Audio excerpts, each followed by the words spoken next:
What if I told you that the very thing you think makes you attractive is actually making you weaker? That most men are completely getting it wrong when they try to impress women. There is one brutal and uncomfortable truth that separates the weak from the strong, and the men who master this truth become irresistible, not only to women, but in every area of life. It is a lesson taken straight from the Stoic philosophers, and today we're going to break it down. Stay until the end because this might be the most important realization you ever have. Let's begin. For centuries, men have been told that attraction is about having the right appearance, enough money, impressive status, clever lines, or the ability to constantly make a woman feel special. And yes, physical attraction and social confidence can matter, but none of those things can compensate for something much deeper, the way a man relates to himself. Because when your entire sense of worth depends on whether someone else chooses you, you are no longer pursuing connection. You are pursuing validation. And maybe you've experienced this yourself. You meet a woman you really like, and suddenly everything changes. You start checking your phone repeatedly. You analyze every message. If she responds quickly, you feel confident. If she takes hours to answer, your mood drops. If she seems interested, you become excited. If she becomes distant, you start wondering what you did wrong. Without realizing it, you've handed another person control over your emotional state. If you've ever caught yourself doing this, don't judge yourself. You're human. But ask yourself honestly, how much of your peace have you allowed another person's attention to control? And if that question hits a little too close to home, tell me in the comments. Have you ever confused someone's attention with your own worth?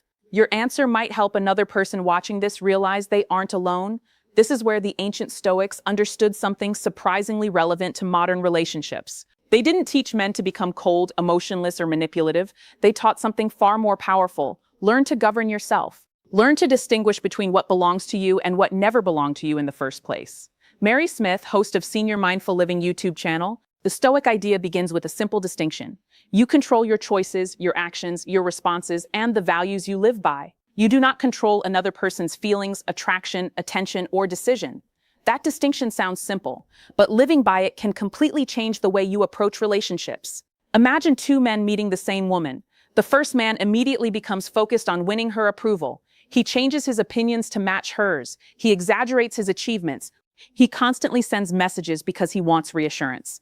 If she doesn't respond, he sends another message. If she seems distant, he tries even harder. The second man is genuinely interested in her, but he doesn't abandon himself in the process. He listens. He communicates clearly. He shows attraction without pretending not to care, but he continues living his own life. He goes to work, he sees his friends, he exercises, he pursues his interests. He doesn't make her response the scoreboard for his self-worth. Which man appears more emotionally grounded?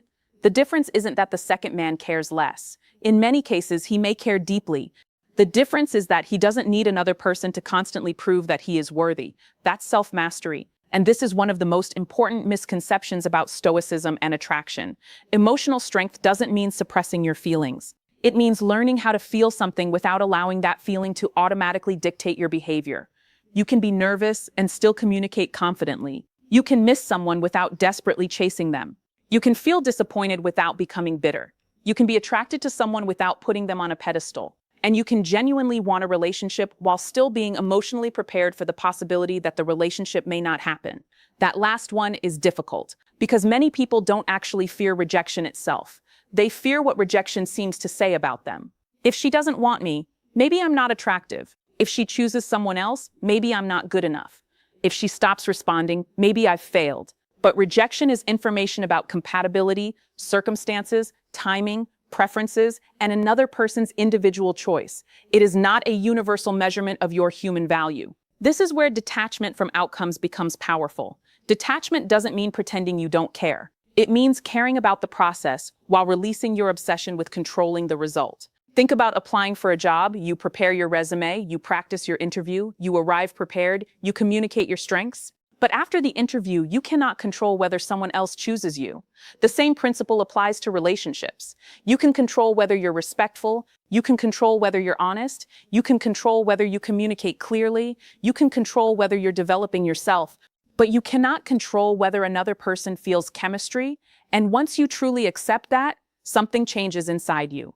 You stop performing. You stop trying to become whatever you think someone wants. You stop treating every interaction like an audition. Instead, you begin asking a much healthier question. Do we actually fit each other?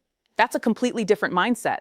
One asks, how can I make her choose me? The other asks, are we both choosing each other? That shift creates healthier relationships because attraction isn't supposed to be a one-person sales pitch. Real connection requires mutual interest.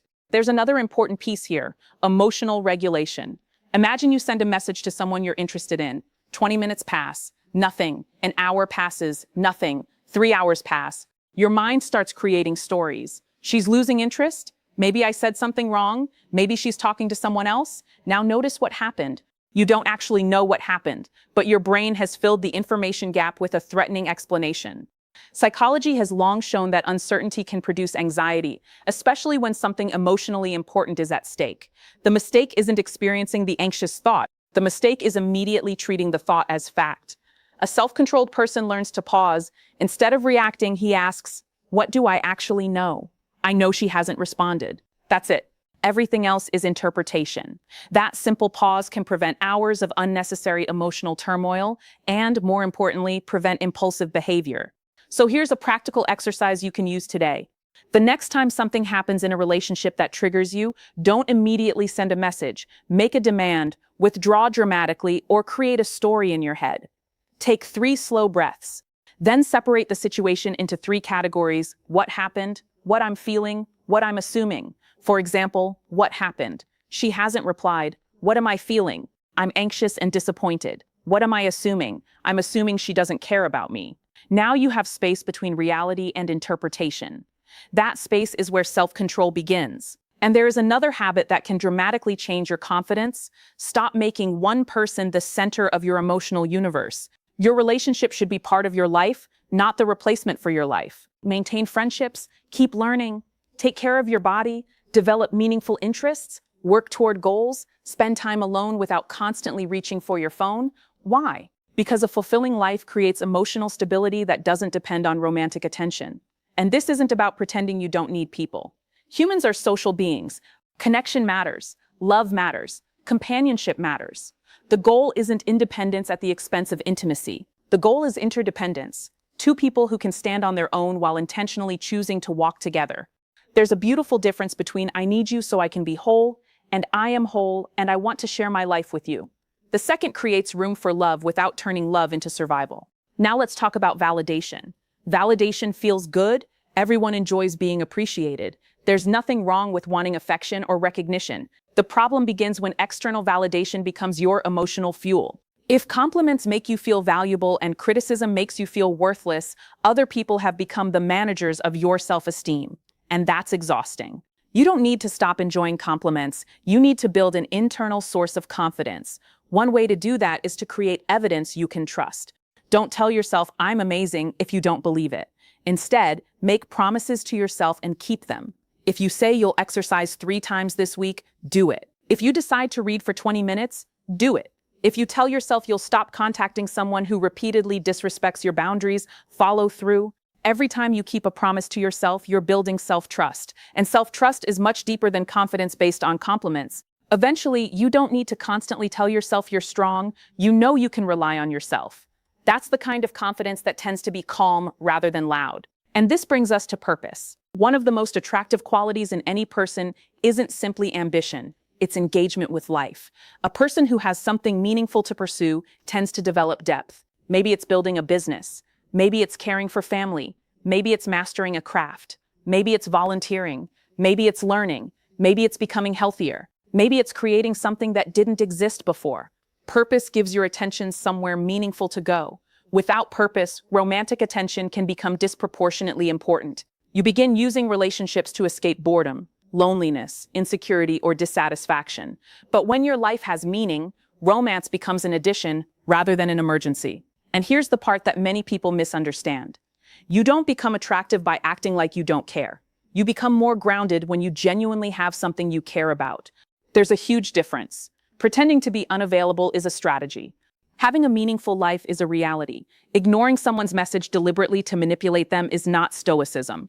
Being busy because you're genuinely living your life is acting emotionally cold. To create mystery is not strength.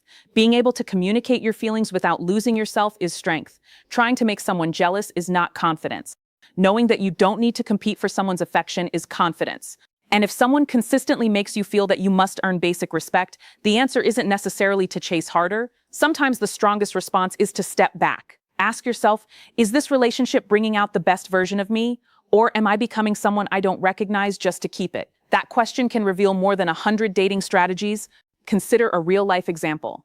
A man named Daniel becomes interested in a woman at work. At first, they have easy conversations. She seems engaged. He starts imagining a future before they've even gone on a first date. Soon, he begins monitoring every interaction. If she's warm, he's energized. If she's busy, he feels rejected. He starts doing favors he doesn't actually want to do because he's hoping they'll make her like him more.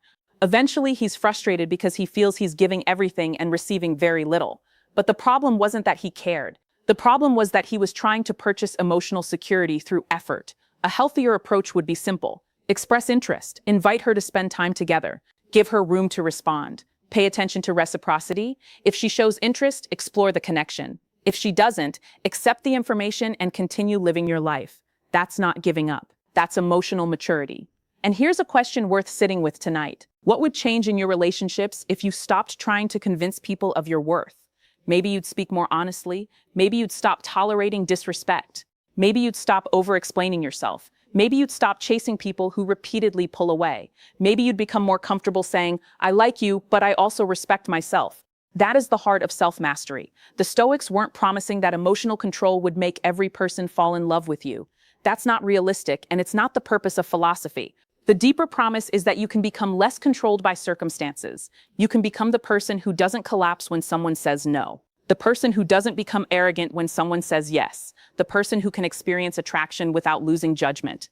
The person who can love deeply without abandoning himself. And perhaps most importantly, the person who understands that being wanted feels wonderful, but being able to respect yourself doesn't depend on being wanted. So don't ask, how do I become irresistible to everyone?